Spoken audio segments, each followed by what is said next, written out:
Bom dia, turma! Como vocês estão? Como passaram o final de semana? Hoje é segunda-feira, dia 9 de agosto de 2021. Nós temos aula de português e matemática e hoje nós daremos início ao nosso segundo trimestre, ok? Então vamos lá? Vamos começar com a nossa chamada. Esses são os alunos, como a Pro já falou, que estão ativos, que estão participando das atividades. Edmaique, Isabelle, Ítalo, Caio Miguel, Cauã Gabriel, Kevin, Marcos Vinícius, Rafael, Thales Miguel e Vinícius. Vamos começar nossa aula. Peguem aí o livro de português e o livro de história. Em língua portuguesa hoje nós vamos falar sobre o que são os parágrafos. Você vai abrir lá na página 48 e 49 do livro de português. Caminhos da língua. Parágrafos. Releia esse trecho do texto, o outro lado do espelho.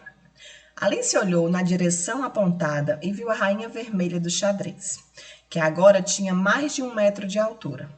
Alice se despediu das flores e tomou a direção em que vinha a rainha. Letra A.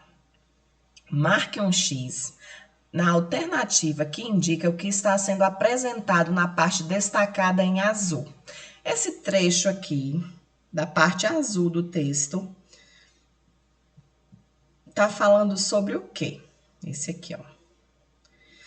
Está falando sobre o lugar onde estava, Alice viu alguém jogando xadrez, ou do lugar onde estava, Alice enxergou alguém e observou a altura da pessoa. Está falando sobre o que esse trecho? Letra B. Assinale a alternativa que indica o que está sendo apresentado na parte destacada em marrom. A parte marrom está falando sobre o quê? Alice se deslocou do lugar onde estava ou Alice ficou conversando com as flores? Você vai marcar o X. Letra C.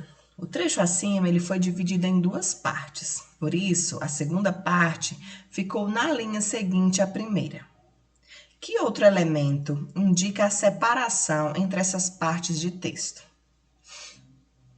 O espaço no início da primeira linha de cada parte ou a repetição do nome no início de cada parte? O que indica aí que as duas partes foram separadas, que a parte azul foi separada da parte marrom? É o espaço que tem no início de cada uma ou é a repetição do nome de Alice? O que vocês acham? E aí? Vamos ler essa parte informativa agora. Ao organizar um texto, nós costumamos dividi-los em partes chamadas de parágrafos. Para isso, deixamos um espaço no começo da primeira linha. Olha só, tá vendo? Já dei a resposta da letra C. Esse espacinho, ó, que ficou aqui e que ficou aqui. Isso dá início a um parágrafo. Um pouco depois da margem esquerda da página. Os parágrafos de um texto podem ser longos ou curtos. Normalmente, são divididos de acordo com a organização dos assuntos apresentados ou com as ações ocorridas em uma narrativa. Então, já sabemos aí que os parágrafos, para a gente saber onde começa um parágrafo, é justamente onde o texto está recuado, ou seja, ele está um pouco afastado da margem e ele inicia com letra maiúscula, ok? Segunda questão. Curiosamente, o espelho é um objeto que aparece em muitas histórias fantásticas. Leia um trecho do conto Branca de Neve e os Sete Anões, em que a Rainha Má conversa com o espelho mágico. Vamos lá. Um certo dia, lhe deram um espelho mágico ao qual todos os dias ela perguntava com vaidade: Espelho, espelho meu, diga-me se há no mundo mulher mais bela do que eu. E o espelho respondia: Em todo o mundo, minha querida rainha, não existe beleza maior. Letra A. Numere, na sequência, os parágrafos do trecho acima. Quem é o primeiro parágrafo? Você vai botar o número dentro do quadrinho. Quem é o segundo parágrafo? Você põe o número dentro do quadrinho. Quem é o terceiro e quem é o quarto? Você vai numerar na ordem, ok? Agora, relacione cada parágrafo do trecho com o que é apresentado em cada um deles. Cada um desses parágrafos aqui fala sobre alguma coisa. Agora você vai relacionar. O primeiro parágrafo fala sobre o quê? Anuncia a fala do espelho mágico que virá na sequência. Ele mostra uma conversa com a rainha, da rainha com o espelho mágico responde à pergunta da rainha, ou ele conta a rotina da rainha após ganhar o espelho? E aí?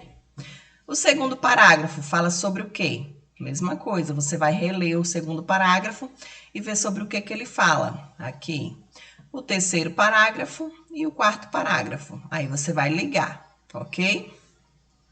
Essa atividade em português fica na página 48 e 49. Agora nós vamos falar sobre o trabalho nas cidades, lá no nosso livro de História, na página 28. O trabalho nas cidades. Que profissionais atuam no lugar onde você vive? Na sua opinião, qual é a importância deles para o funcionamento de uma cidade? O trabalho de muitos profissionais garante o funcionamento das cidades. Garis, padeiros, motoristas, enfermeiros, professores e comerciantes são alguns exemplos desses profissionais. Cada trabalhador tem uma função e todos são igualmente importantes para a vida de quem mora na cidade. Essa imagem aí é a foto de uma motorista de um ônibus na cidade de São Paulo em 2016. Profissionais do presente e do passado. Profissões antigas se modificaram e profissões novas surgem conforme a necessidade das pessoas e as novas tecnologias. Por isso, no presente existem novas profissões, como técnico de telefonia celular, programador de computador e projetista de videogame. Há também profissões que foram importantes no passado, mas que deixaram de existir, como o acendedor de lampiões e o calceteiro. O calceteiro, ele era um empregador que calçava as ruas com pedras. Por fim, há profissões antigas que ainda estão presentes no cotidiano das cidades, como o feirante, o sapateiro e o pedreiro. O acendedor de lampiões, para quem não sabe, era uma pessoa que todos os dias, no finalzinho da tarde, saía acendendo as luzes da cidade. Mas que luzes eram essas, Pro? Não eram esses postes que a gente tem hoje com a luz elétrica, não. Eram lampiões. Então, essa pessoa saía com uma tocha de fogo, acendendo todos os lampiões que tinham na cidade. Então, essa era uma profissão, acendedor de lampiões. E ela deixou de existir justamente pela questão do surgimento da energia. Então, a partir do momento que passamos a ter energia, não passou a ser mais necessário a profissão acendedor de lampiões. Agora nós vamos responder a atividade aí na página 29. Leia o depoimento da gaúcha Bettina Frois, professora aposentada, que nasceu em 1943. Eu me lembro que quando eu tinha 4 ou 5 anos, o entregador de leite passava todos os dias bem cedinho, na porta de casa, para encher o nosso tacho de leite. Tacho era um recipiente de metal usado principalmente para fins culinários. Quando a gente escutava o barulho do caminhão chegando, era aquela gritaria: "Mãe, rápido, o caminhão do leite!" Minha mãe corria para pegar o tacho vazio. Ela abria as garrafas de vidro na nossa frente, enchia o tacho e ia embora.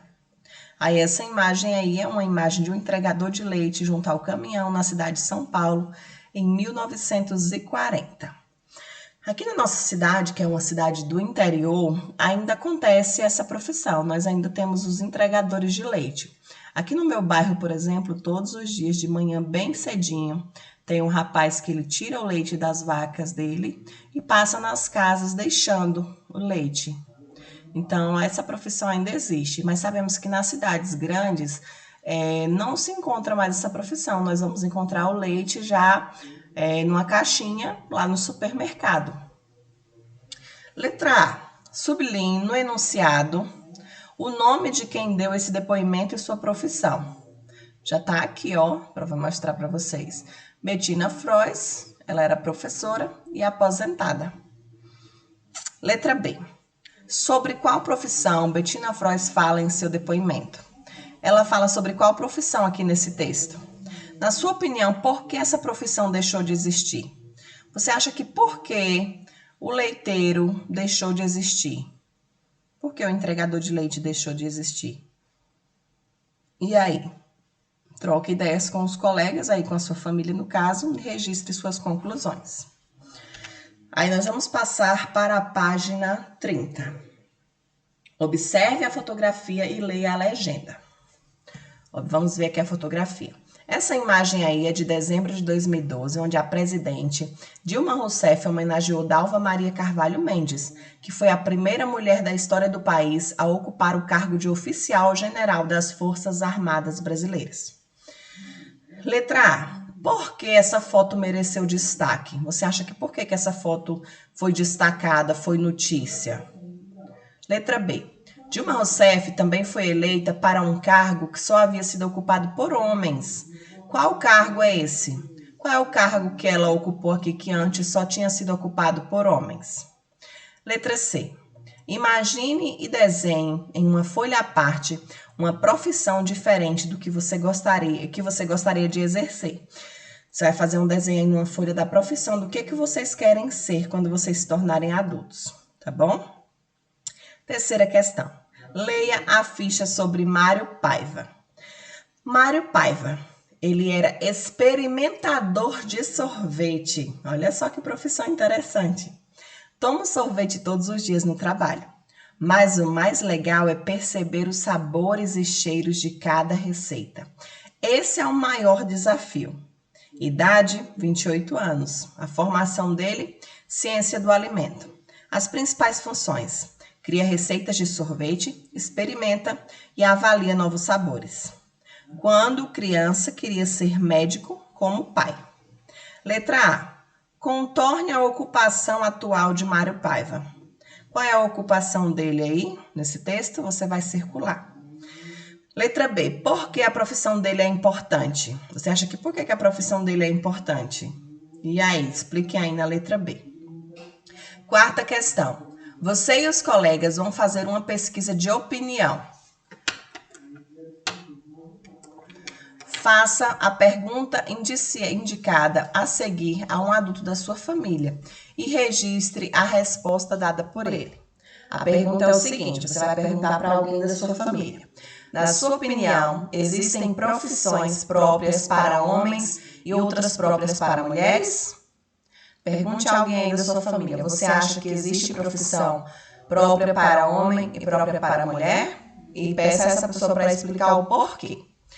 Essa letra B aqui não precisa você fazer, porque seria a gente reunir os registros de todos os colegas. Como a gente não está na sala, não precisa, tá bom? Aí você vai passar para a letra C. Vocês concordam com a opinião da maioria das pessoas? Vamos colocar assim, você concorda com a opinião da pessoa que respondeu a letra A aqui para você? Você concorda com a resposta dessa pessoa? Aí você vai escrever sua resposta aqui embaixo, tá bom?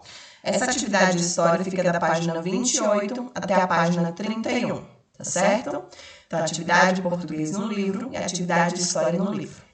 Respondam, tirem uma foto bem nítida, enviem lá no privado da Pro, que a Pro vai estar corrigindo a atividade de cada um de vocês, tá bom? Beijos bem grandes, abraços bem apertados, meus amores, e até amanhã. Tchau, tchau.